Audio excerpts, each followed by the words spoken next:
ଖିଟପିଟ blog ଦେଖିବାକୁ ଚାହୁଁଛନ୍ତି ଦେନ୍ ହେଲେ ଫଲୋ କରନ୍ତୁ। Hello everyone, good morning. ତ ଆଜିର ବ୍ଲଗ ଏଇଆ କି 2025 ସରିବା ପୂର୍ବରୁ ଆମେ ଭାଇ ଭଉଣୀ ସବୁ ମିଶିକି ଯାଇଥିଲୁ ବୁଲିବା ପାଇଁ। ଆମକୁ ଏଇଠି ଦେଖିପାରୁଥିବେ ବୁଲିବାର ନିଶାରେ ଆମେ କେମିତି ସବୁ ଗୋଟେ ଦିଟା ବାଇକରେ ଆଡଜଷ୍ଟ ହେଇକି ବାହାରି ଯାଇଛୁ। ଆଉ ଟିକେ ସକାଳୁ ପଳେଇଥିଲୁ ତ ଶୀତ ବି ଜୋରରେ ହଉଥିଲା, ସେଥିପାଇଁ ବଡ ମମି ଘରକୁ ଟିକେ ପଳେଇଲୁ ଚାହା ପିଇବା ପାଇଁ। ସେଠୁ ବାହାରିଲୁ ଆମେ ଟିଫିନ କରିବା ପାଇଁ। ଆଉ ଏଇମାନେ ସବୁ ସେଦିନ ଏତେ ଖାଇଛନ୍ତି, ତାର ରିଜନ ବି କହିବାକୁ ଯିବି କି ଏମାନେ ଏତେ ଖାଇବାର କାରଣଟା କଣ ଥିଲା। ଆଉ ସେଇ ରିଜନ ଟା ବି ଏଇଆ ଥିଲା କି ସେମାନେ ସେଦିନ ସବୁ ଯାହା ବି ଖାଇବେ ପେମେଣ୍ଟ ଆମେ ଦୁଇ ଭଉଣୀ କରିବୁ। ଆଉ ସେଇମାନେ ଯେତେବେଳେ ଜାଣିଲେ କି ପେମେଣ୍ଟ ଆମେ କରିବୁ ସବୁ ଖାଇବାର, ତ ସେମାନଙ୍କର ଖାଇବାର ଲିମିଟ ଟା କେତେ ଦୂର ଥିଲା ମତେ ଆଉ କିଛି କହିବାକୁ ପଡିବନି, ଆପଣ ମାନେ ଭିଡିଓ ଲାଷ୍ଟ ଯାଏଁ ଦେଖିଲେ ସବୁ ଜାଣିପାରିବେ। ଏମିତି ସବୁ ମଜାମସ୍ତି କରିକି ସେଠୁ ବାହାରି ଗଲୁ। ଆପଣ ମାନେ ସବୁ ନୋଟିସ କରିଥିବେ ମୁଁ ଟିକେ ପୂର୍ବରୁ ଗୋଟେ ଗାଡିରେ ବସିଥିଲି, ଏବେ ଆଉ ଗୋଟେ ଗାଡିରେ ବସି କଥା କଣ କି ମୁଁ ସେଠି ଟିକେ ବୋର ହଉଥିଲି ତ ସେଥିପାଇଁ ଚୁଗୁଲବାଜି କରିବା ପାଇଁ ମୁଁ ସୁମନ ପାଖକୁ ପଳେଇ ଆସିଥିଲି। ଆଉ ଏମିତି ଗପି ଗପି ମୁଁ ପହଞ୍ଚି ଗଲି ତପ୍ତପାନରେ, ବଟ୍ ସରି ମୁଁ କିଛି ଭିଡିଓ ବନେଇ ପାରିନି ସେଠି। ଦେନ୍ ଏମିତି କିଛି ସୁନ୍ଦର ସା ରାସ୍ତା ଆଉ ଏମାନଙ୍କର ଖୁରାପତି ସହିତ ଆମେ ଆସିକି ପହଞ୍ଚି ଗଲୁ ଜିରାଙ୍ଗ। ଆଉ ବୁଲିବା ପାଇଁ ଆସିଛୁ ଯେହେତୁ ଟିକେ ତ ଫଟୋ ଭିଡିଓ ହବ। ଆଉ ଆମେ ଝିଅ ହେଇକି ଯେତିକି ଫଟୋ ଉଠଉନଥିବୁ ମୋ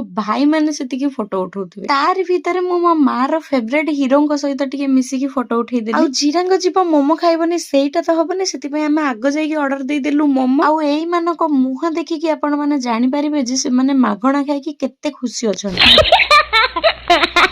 ସେଠି ସବୁ ପେଟ ପୁରା ଖାଇ ଦେଇକି ଆସିକି ପହଞ୍ଚିଲୁ ଖସଡାରେ। ଆଉ ଏଇଟା ମୋ ପାଇଁ ମୋ ସମୁ କିଣିକି ଦେଇଥିଲା। ଖସଡାରେ ବି ପୁଣି ବହୁତ ସାରା ଫଟୋ ଭିଡିଓ କରିକି ଆଉ ମଜାମସ୍ତି କରିକି ଆସିଲୁ ଟିକେ ଗୁପଚୁପ ଖାଇବା ପାଇଁ। ଆଉ ଅଲରେଡି ମୋ ହାତରେ ଗୋଟେ ପ୍ଲେଟ ଖାଇସାରିଥିଲି, ତ ସାନ ପୁଣି ସେକେଣ୍ଡ ପ୍ଲେଟ ଆଣିଲା ଯେହେତୁ ମୁଁ ତ ମୋ ପ୍ଲେଟ ଟା ଫୋପାଡି ଦେଇଥିଲି, ସେଥିପାଇଁ ନିଜର ଆଉ ପ୍ଲେଟ ନ କରିକି ତା ପ୍ଲେଟରୁ ମୁଁ ଆଉ 3-4ଟା ଖଣ୍ଡେ ଖାଇଦେଲି। ଆଉ ଗଜପତି ଜିଲ୍ଲା ଯାଇଥିବ ଘର ପାଇଁ ଟିକେ ତଡକା ହଳଦୀ ଲଙ୍କା ଗୁଣ୍ଡ ବାର୍ଗେନିଂ କରିବନି ସେଇଟା ତ ହବନି। ଆଉ ୟାର ଭିତରେ 3ଟା ବି ବାଜି ସାରିଥିଲାନି, ସେଥିପାଇଁ ବହୁତ ଜୋରରେ ଭୋକ ଥିଲା ତ ଆମେ ଆସିଗଲୁ ଗୋଟେ ଢାବାକୁ ଖାଇବା ପାଇଁ। ଆଉ ଏଇମାନେ ସବୁ ମୋ ସହିତ ଏଠି ଗୋଟେ ଚାଲାକି କରିଦେଲେ, ମାନେ ମୋର ଖାଇବାର ଥିଲା ଭେଜ, ସେମାନଙ୍କର ଖାଇବା ଥିଲା ନନଭେଜ। ତ ସେମାନଙ୍କର ଚିକେନ ତ ମୁଁ ଖାଇପାରିବିନି, ସେଥିପାଇଁ ବାଧ୍ୟ ହେଇକି ମୁଁ ସେମାନଙ୍କ ସହିତ ସବୁ ସେୟାର କରିଲି ମୋ ଖାଇବା। ତ ପୁରା ଦିନ ସାରାର ବୁଲାବୁଲି ଏଇଠି ହିଁ ସରିଲା। ଆଉ ଘରକୁ ଆମକୁ ଜଲ୍ଦି ବି ଆସିବାର ଥିଲା, କାହିଁକି ନା ଭାଇର ବର୍ଥଡେ ବି ସେଲିବ୍ରେସନ ହବାର ଥିଲା। ପୁଣି ଲେଟ୍ ନ କରି ଆସୁ ଆସୁ ଆମେ ଘରେ କେକ୍ କଟିଂ ଷ୍ଟାର୍ଟ କରିଦେଲୁ।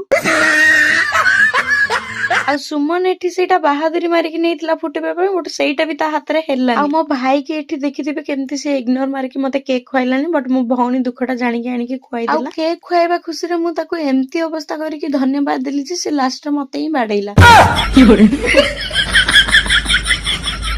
ସାରା ଦିନ ଆମ ମାନଙ୍କର ବହୁତ ବଢିଆ ସେ କଟିଥିଲା। ଦେନ୍ ଗୋଟେ ବିଗ୍ ଥ୍ୟାଙ୍କ୍ସ ଟୁ ବଡ ଭାଇ କି ରାତିରେ ବି ଏତେ ସ୍ପେଶାଲ କରେଇଥିବାରୁ। ତ ଆଜିର ଭିଡିଓ ଏଇଠି ହିଁ ସରୁଛି। ଆଇ ହୋପ ଆପଣ ମାନଙ୍କୁ ଭିଡିଓଟି ବହୁତ ଭଲ ଲାଗିଥିବ। ଦେଖା ହବ ଆଉ ଗୋଟେ video. Till then take care, bye.